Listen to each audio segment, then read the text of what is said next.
Bismillahirrahmanirrahim. Assalamualaikum warahmatullahi wabarakatuh. Salam sejahtera untuk kita semua. Selamat sore Ibu dosen dan teman-teman semua yang ada di kelas. Puji syukur kita haturkan kepada Allah Subhanahu wa Ta'ala, dan tak lupa sholawat serta salam selalu tercurahkan kepada Nabi Muhammad SAW.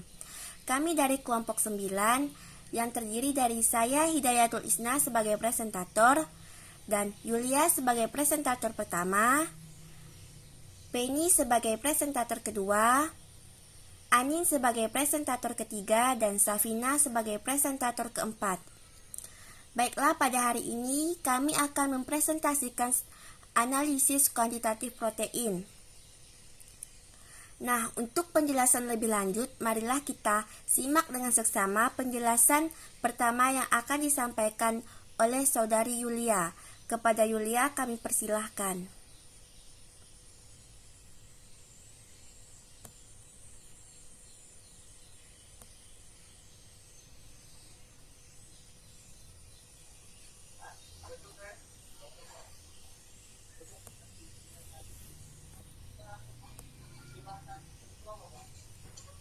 Oke, materi kita yang akan kita bahas hari ini yaitu tentang analisis kuantitatif protein.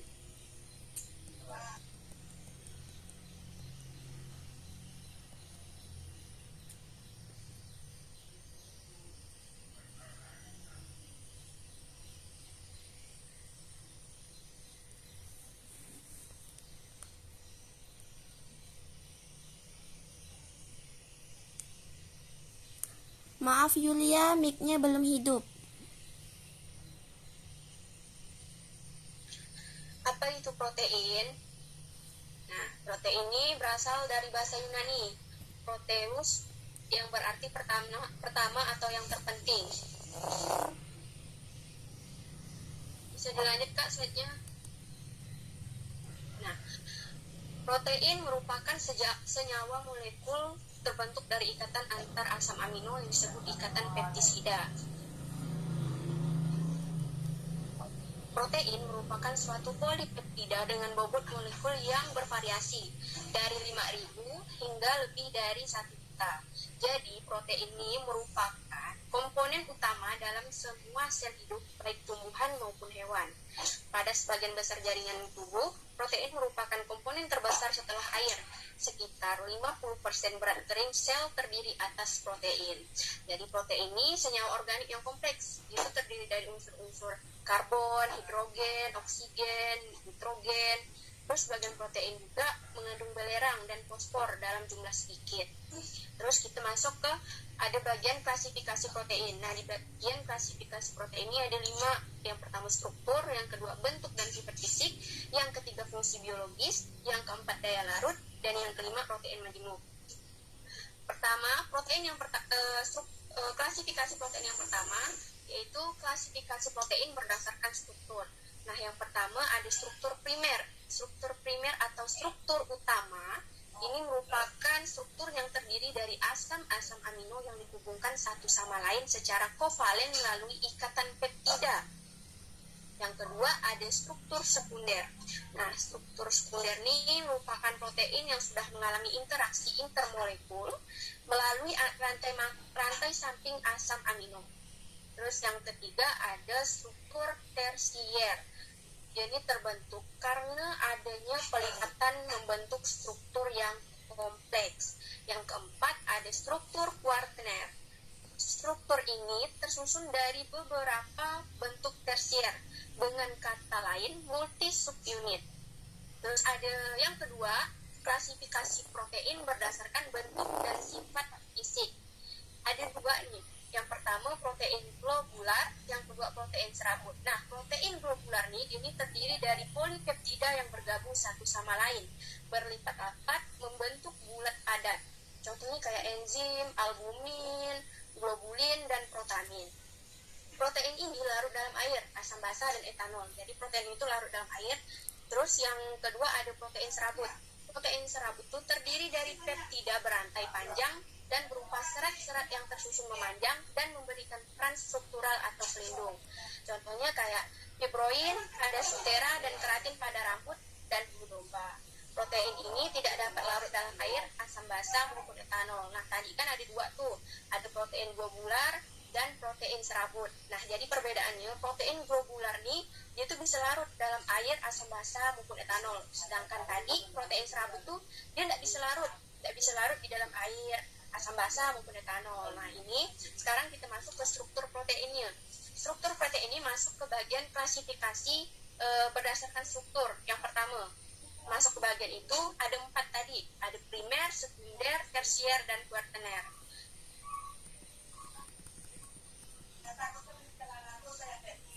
Nah, di bagian ini tuh, di bagian primernya kan untuk menyatakan urutan dari asam amino pembentuknya. Sedangkan tadi sekunder itu terbentuknya itu akibat adanya ikatan hidrogen. Kemudian di tersier, di bagian tersier nih, interaksi struktur sekunder yang satu dengan yang lain. Terus ada kuartener, dia ini interaksi beberapa struktur tersier. Terima kasih Saudari Yulia atas penjelasannya. Selanjutnya akan dilanjutkan oleh Feni Oktavionita. Kepada Feni kami persilahkan.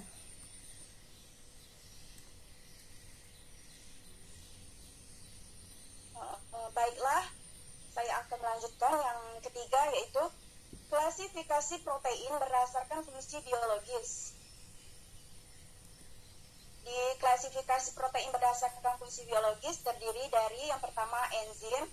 Contoh dari enzim ini ada ribonikis dan tripsin. Yang kedua, protein transport, ada hemoglobin, mioglobin, serum, dan albumin. Yang ketiga, protein nutrien dan penyimpanan. Contohnya seperti gliadin atau gandum, opalbumin atau telur, kasein atau susu, ferritin atau jaringan hewan. Yang keempat, protein kontraktin. Contohnya aktin dan tubulin. Yang kelima, protein struktural. Contohnya kolagen, keratin, fibrinogen. Maaf, fibrion ya. Yang keenam, protein pertahanan. Contohnya antibodi, fibrinogen, dan trombin. Yang ketujuh, protein pengatur. Contohnya hormon insulin dan hormon paratiroid. Yang keempat, ada klasifikasi protein berdasarkan daya larut atau solubilitas. Yang terdiri dari yang pertama, albumin, garam konsentrasi tinggi. Contohnya albumin telur dan albumin serum. Yang kedua, globulin, gutelin. Tidak larut dalam larutan netral, larut asam dan larut basa encer. Contohnya glutenin, gandum, orizenin atau padi. Gliadin prolamin, larut etanol 70% sampai 80%, tidak larut air dan etanol 100%. Contohnya gliadin atau gandum, zein atau jagung. Yang keempat, protamin. Protamin ialah larut dalam air dan bersifat basa. Dapat berikatan dengan asam nukleat menjadi nukleopotamin atau sperma ikan. Contohnya salmin. Yang terakhir, histoin. Histoin itu bersifat basa, cenderung berikatan dengan asam nukleat di dalam sel. Glomin bereaksi dengan senyawa asam menjadi hemoglobin dan tidak larut air, garam encer dan pekat. Di sini ada klasifikasi protein berdasarkan majemuk atau gabungan. Yang pertama, fosfoprotein. Fosfoprotein ini yang mengandung fosfor, misalnya casein pada susu, vitelin pada kuning telur. Yang kedua, kromoprotein. Kromoprotein ini protein berpigmen, misalnya asam askorbat, oksidas mengandung Cu. Yang ketiga, protein koenzim, misalnya NAD+, ditambah FMN, FAD, dan NADP+. protein yang mengandung asam lemak dan lecitin. Yang kelima, metaloprotein mengandung unsur-unsur organik. Yang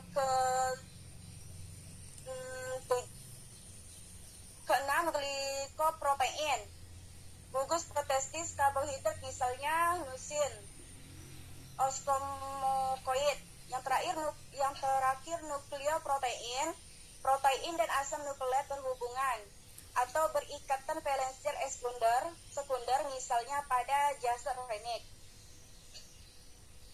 Nah, asam amino juga terdiri dari dua kata, yaitu asam. Asam itu yaitu asam karbonat, amino yaitu amina. Sekian dari saya. Terima kasih Yulia atas penjelasannya. Selanjutnya akan dilanjutkan oleh Saudari Anin. Kepada Anin kami persilahkan. Baik, yang selanjutnya pembentukan protein. Peptida yang tersusun dari banyak asam amino merupakan polipeptida atau dikenal sebagai protein. Protein memiliki fungsi, yaitu yang pertama berperan sebagai enzim, mengatur pergerakan, sebagai imunitas, alat pengangkut dan alat penyimpan, pelindung atau penunjang mekanik, media penghantar impuls atau saraf, sebagai pengendalian pertumbuhan hormon. Lanjut Kak. Tata nama protein. Yang pertama, urut sesuai dengan asam amino pembentuknya.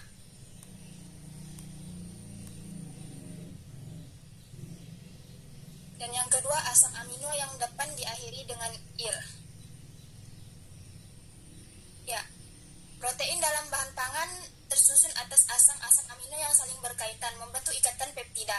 Protein jika dihidrolisis menghasilkan asam-asam amino. Berdasarkan kebutuhan tubuh manusia terdapat protein. Maka jenis asam amino pada bahan pangan dapat dibedakan menjadi dua, yaitu asam amino esensial dan asam amino non-esensial. Asam amino esensial merupakan asam amino yang dibutuhkan oleh tubuh tetapi tidak dapat disintesa oleh tubuh sehingga harus disuplai dari luar melalui makanan sehari-hari. Asam amino non-esensial merupakan asam amino yang dapat dibentuk di dalam tubuh, jadi tidak mutlak harus terdapat dalam makanan.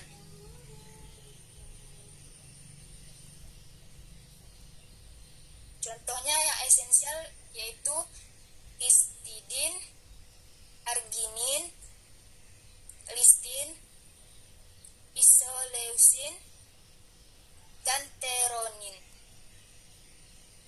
Dan contoh non-esensial yaitu yang pertama glisin, glutamin, asparagin, serin, dan sistein.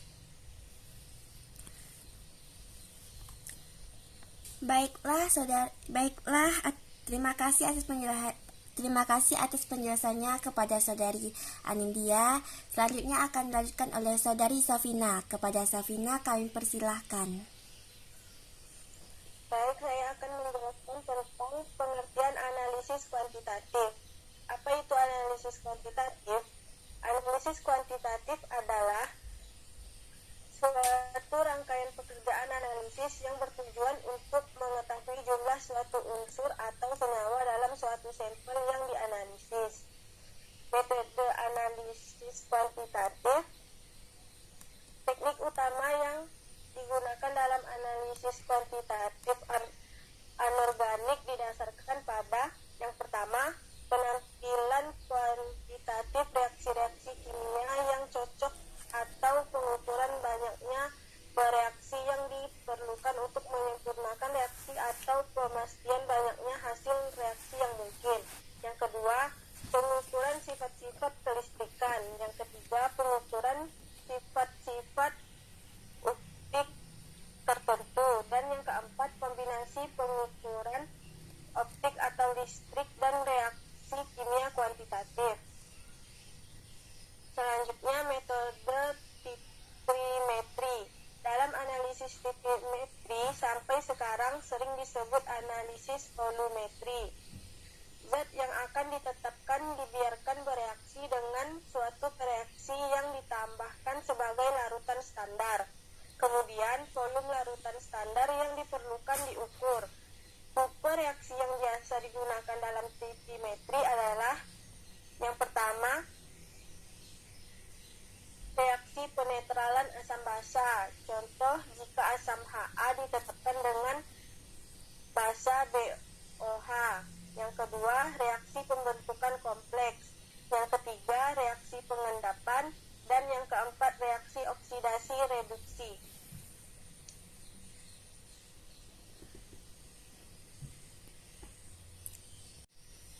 Baiklah, terima kasih Safina atas penjelasannya.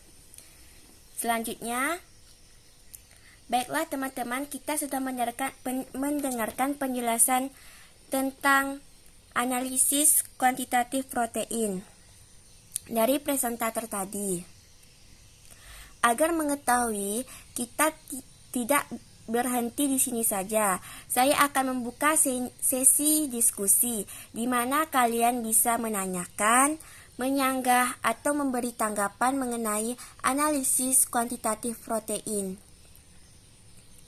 Baiklah teman-teman semua, demikianlah hasil diskusi dan juga presentasi kita pada hari ini terkait analisis kuantitatif protein. Tapi sebelum saya menutup presentasi ini, izinkan saya untuk menyampaikan kesimpulan.